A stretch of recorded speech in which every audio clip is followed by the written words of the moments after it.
Most people probably already have an idea of who the true love of King Charles's life is.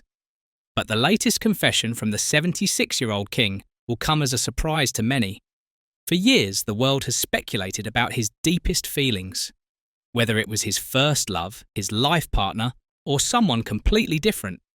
When King Charles finally opened up, his words left everyone flabbergasted. Who exactly was the person he called the love of his life? The truth could be quite surprising when we reveal his sincere confession. There was an interesting story before Diana's arrival. Many people assume that Camilla or Diana was Charles's first known relationship, but the truth is much more complicated than that. The most detailed is about Diana herself. Prince Charles still remembers clearly the first time he saw Diana on a sunny day at his family home in Althorpe, with the scent of freshly ploughed soil filling the air among the fields, and the chatter of the guests. Diana appeared to be a striking young figure full of enthusiasm and truly unforgettable.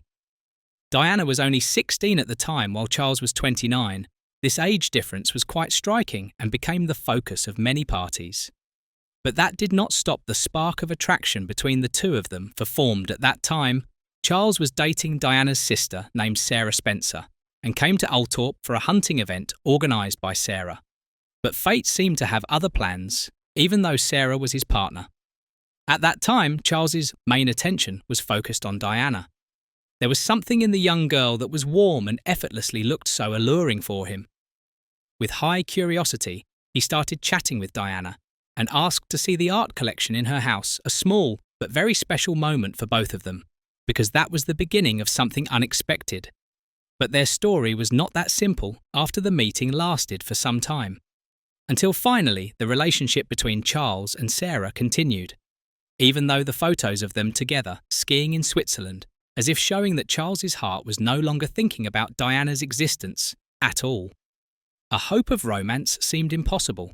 Then came an unexpected surprise in an open interview to the public regarding her relationship with Prince Charlie, who is now King. Sarah revealed that she had never actually felt true love for the man and had no intention of marrying him. And that's how their relationship ended unknowingly, giving way to the presence of another figure, namely the beautiful Diana. Several years passed before the two were reunited by chance at Prince Charlie's 30th birthday party, even though at that time their interaction was almost nil, until one night fate brought them together again at an event with Philip's close friend. That night, Dias brought sad news for Charlie when he received news of the death of his great-uncle Lord Lace Mountbatten due to an IRA attack. A tragic loss that broke his heart. Seeing the prince's deep sadness made Diana's heart soft. Wanting to give him moral support, she approached him, offering soft words full of understanding, so that this moment actually changed Charlie's view of her. Not just a charming girl, but also as someone who cared sincerely about him. That night, everything changed. The beginning of a non-complex emotional journey began. But was this really love? Or was it possible because of deep empathy that made Diana the only choice? This romantic fairy tale turned out to be much more complicated than just a beautiful dream. Prince Charlie introduced his new world to the beautiful woman through various activities such as fishing and an invitation to the magnificent Balmoral Botanical Gardens in Scotland, as a form of appreciation for her existence. The relationship grew stronger until the whole world began to talk about the story. Their romance widened until the long-awaited moment on 24th of February 1981. The couple officially got engaged in a special interview at Buckingham Palace. At that time, it was seen how happy Diana's face was shining cheerfully, stating how extraordinary the character of Prince Charlie was, while smiling broadly, sharing her joy over the acceptance of her sweetheart's proposal. But there was a strange nuance when her eyes implied something unspoken. A private dinner was planned at Buckingham Palace to propose to the woman of his dreams to feel special, while also giving the opportunity to think carefully through a long journey to Australia. But it was really unexpected because without the slightest hesitation, Diana answered, yes. She was ready to leave the comfortable life of the Kensington apartment for the move to Clarence House, her new home until her happy day, time when she made her first public appearance. Diana's charm and distinctive style successfully captured the attention of the whole world, including her engagement ring, nota bene. Sapphire blue oval, 12 carat from Sri Lanka surrounded by a crown. Diamonds is not a traditional choice for a future queen, but unique to her, this beautiful ring. Inspired by Prince Albert's brooch gift to Queen Victoria in 1840, then added a touch of extraordinary history in it. But then the surprising moment occurred when journalists asked about the feelings of falling in love between the talented young couple. Diana answered firmly, "Of course," while the cold reaction came out of Charles's mouth as if hanging an eternal mystery of all time. What is the real meaning behind the ambiguous expressions? Years later, Andrew Morton, Diana's controversial book, The Real Story, in her own words, published the bitter truth, where it turned out that there were serious doubts experienced by the commoner's daughter regarding the decision to marry my beloved prince. As the wedding day approached, the doubts were increasingly difficult to deny even just a few days before the sacred vows were pronounced. She found a bracelet not intended for her, but for Camilla. Parker. Diana was caught in a storm of emotions when she received a bracelet intended for Charles's ex. She felt heartbroken, anger and confusion in her heart. She wanted to back down and cancel the wedding. But her brothers refused to listen to her wishes.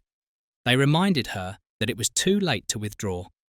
The world was watching her, every step. Invitations had been widely distributed and the wedding dress was ready to wear. Finally, she put aside her doubts and walked down the aisle. But imagine if Diana had chosen to listen to her inner voice asking her to run away.